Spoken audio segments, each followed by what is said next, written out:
नमस्कार, भिवापुरी मिरची vlogs YouTube चॅनलमध्ये आपलं सर्वांचं खूप खूप स्वागत आहे.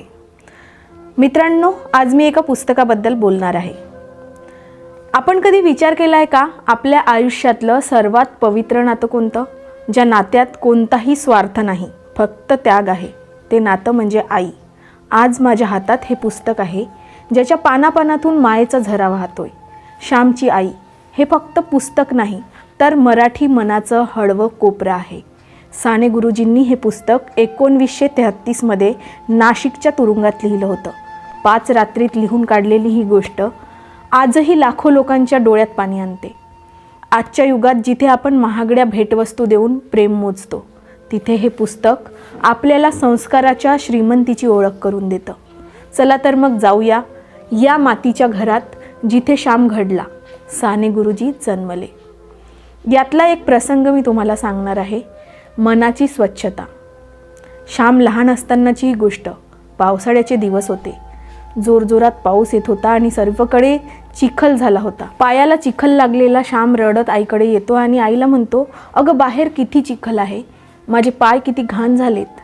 आई प्रेमळ सुरात त्याला म्हणते, रडू नको बाळ, ये, मी तुझे पाय धुवून देते. आईने श्यामचे पाय धुतले आणि स्वतःच्या पदराने कोरडे केले. आई, तुझे कपडे ओले होतील ना? आई म्हणते, होऊ देत रे श्याम, पण एक गोष्ट कायम लक्षात ठेव. श्याम, काय ग आई? आई म्हणते, बाळा, चिखलाने पाय माकले तर ते पाण्याने धुता येतात, पण मनाला जर कुविचारांचा चिखल लागला तर तो धुण्यासाठी देवाचेही पाय धरावे लागतात. जशी पायांना घाण लागू नये म्हणून तू काळजी घेतोस, तशीच मनाला घाण लागू नये म्हणून आयुष्यभर काळजी घे. मित्रांनो, आज आपण मुलांना शूज ब्रँडेड मिळतील याची काळजी घेतो, पण त्याचं मन ब्रँडेड विचारांचं व्हावं यासाठी मुलांना किती जण सांगतात. एक अजून प्रसंग यातला सांगावासा वाटतो. श्यामचं घर गरीब होतं, पण तिथलं हृदय खूप मोठं होतं. श्यामचे वडील पैशाच्या विवंचनेत बसले आहेत. श्याम आईकडे जातो आणि म्हणतो, आपल्याला नवीन कपडे कधी मिळणार? माझ्या मित्रांकडे बघ, किती छान सदरे आहेत. आई म्हणते, श्याम, अंगावरच्या कपड्यांपेक्षा माणसाचं चरित्र जास्त स्वच्छ असावं. आपण गरीब आहोत म्हणून काय झालं? आपल्याकडे स्वाभिमानाची श्रीमंती आहे. बाळा, लोकांच्या ठिगळ लावलेल्या कपड्यांना हसू नकोस. उद्या तू शिकून मोठा झालास तर इतरांच्या फाटलेल्या आयुष्याला ठिगळ लावणारा माणूस हो. श्याम शांतपणे आईच्या मांडीवर डोके ठेवतो. मित्रांनो, आज आपण मुलांना कॉम्पिटिशन शिकवतो, पण ही कंपॅशन, करुणा शिकवायला विसरलोय का? या पुस्तकातला एक अजून महत्त्वाचा भाग तुम्हाला सांगावासा वाटतो. नवीन सदरा आणि मायेची ओढ. हा प्रसंग वाचताना आजही अंगावर काटावा येतो. श्याम शिक्षणासाठी बाहेर होता. घरी त्याचा धाकटा भाऊ फाटलेला सदरा घालून फिरायचा. श्याम स्वतःशी ठरवतो, यावेळी सुट्टीत घरी जाताना मी माझ्या लहान भावासाठी नवीन सदरा घेऊनच जाणार. मी माझे खाण्याचे पैसे वाचवीन, पण त्याला नवीन कपडे देईन. अनेक महिने पोटाला चिमटा काढून श्यामने पैसे साचवले आणि एक सुंदर सदरा शिवून घेतला. पाऊस कोसळत होता, नदीला पूर आला होता, पण भावाचं प्रेम त्याला स्वस्थ बसू देत नव्हतं. श्याम तेवढ्या पावसात घरी येतो आणि वडील रागवतात. वडील म्हणतात, श्याम, एवढ्या पुरात कशाला आलास? काही कमी जास्त झालं असतं तर? त्याची आई म्हणते, आधी त्याला कोरडं होऊ दे. श्याम, हे काय आहे तुझ्या पोटाशी? श्याम थरथरत्या हाताने गाठोडे उघडतो आणि नवीन सदरा बाहेर काढतो. श्याम म्हणतो, आई, हे धाकट्यासाठी सदरा आणलाय ग, त्याचे कपडे फाटले होते ना. आईला गहिवरून येते. ती म्हणते, श्याम, तू स्वतः उपाशी राहून हे पैसे साठवलेस, तू तुझा सदरा कधी घेणार? श्याम म्हणतो, आई, भावाचा आनंद बघण्यातच माझा सदरा मिळाला ग. त्याच्या आईच्या डोळ्यातील आसवं पुसत आई म्हणते, श्यामा, माझ्या श्यामा, तू आज फक्त कपड्याचा सदरा नाही आणलास, तर तू माणुसकीचं लेणं शिवून आणलायस. तू मोठा झालास रे बाळा. आज आपण मॉलमध्ये जाऊन हजारो रुपयाचे कपडे घेतो, पण त्यामागे असा त्याग, अशी माया असते का? विचार करण्यासारखी गोष्ट आहे. या पुस्तकातला एक प्रसंग अजून सांगावासा वाटतो. आईचा निरोप. आता जो प्रसंग मी सांगणार आहे तो वाचत असताना साने गुरुजीचे हात थरथरले असतील. साने गुरुजीची आई आजारी आहे. श्याम म्हणजे साने गुरुजी दूर शिक्षणासाठी गेले आहे. आई अशक्त आवाजात, माझा श्याम, तो आला का? मला एकदा त्याला बघायचं आहे. श्याम धावत घरी पोचतो. आईचे डोळे मिटलेले असतात. श्याम म्हणतो, आई आई उठ ग, बघ तुझा श्याम आलाय. मी खूप शिकलो आई. आईने हळूच डोळे उघडले. तिच्या हाताने श्यामच्या तोंडावरून हात फिरवला. आई म्हणते, श्याम तू मोठा झालास, पण माझा लहानगा श्यामच राहा. दुसऱ्याचं दुःख पाहून त्याचे डोळे पाणावतात. तो खरा माणूस. मी चालले रे, पण तू समाजाचा श्याम हो, गरिबाची आई हो.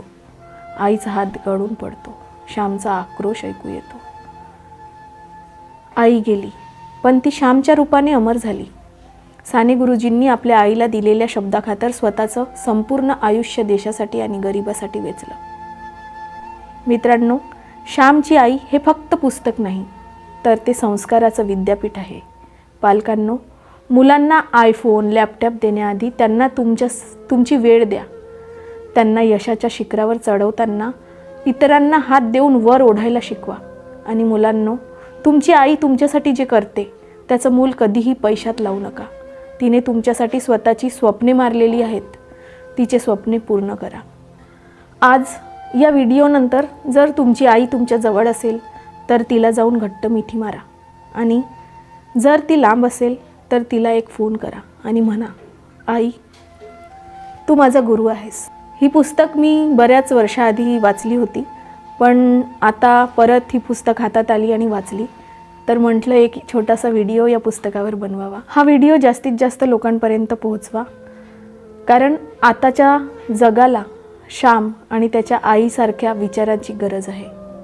जी आई ही पुस्तकं वाचत असताना मला माझी आईसुद्धा आठवते, कारण की आम्ही अगदी लहान असताना माझे वडील वारले आणि त्यानंतर माझ्या आईनीसुद्धा आम्हाला अशा खूप चांगल्या चांगल्या गोष्टी शिकवल्या, ज्या जगातल्या कोणत्याच पुस्तकात मला वाचायला मिळणार नाहीत. आणि जगत असताना तिने दिलेल्या ज्या गोष्टी आहेत, जे संस्कार आहेत, तेच मला आयुष्यात उपयोगी आले.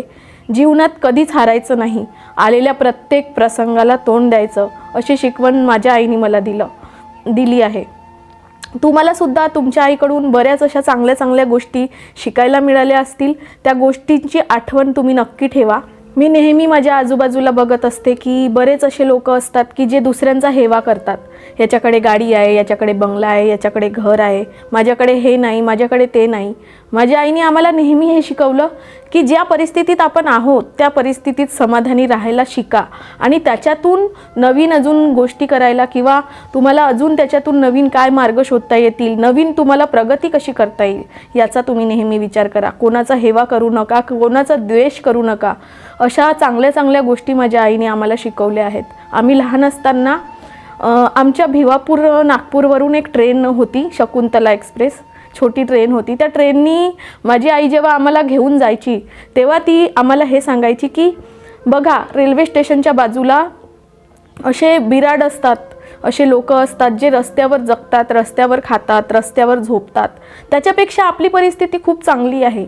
आपण याच्यातून शिक्षण घेऊन शिकून आणि आपली परिस्थिती आपण बदलवू शकतो. अशा चांगल्या चांगल्या गोष्टी नेहमी माझ्या आईनी आम्हाला सांगितल्या. ह्या सगळ्या गोष्टी मला श्यामची आई पुस्तक वाचत असताना आठवत होत्या आणि मी माझ्या आईची खूप जास्त ऋणी आहे. तिचे ऋण मी आयुष्यभर कधीच फेडू शकत नाही. मी माझ्या आईवर खूप जास्त प्रेम करते. आपली आईसुद्धा आपल्यासाठी भरपूर त्याग करत असते. सर्वांच्या आईच्या प्रेमळ आठवणींना सलाम करून मी हा व्हिडिओ संपवते. धन्यवाद.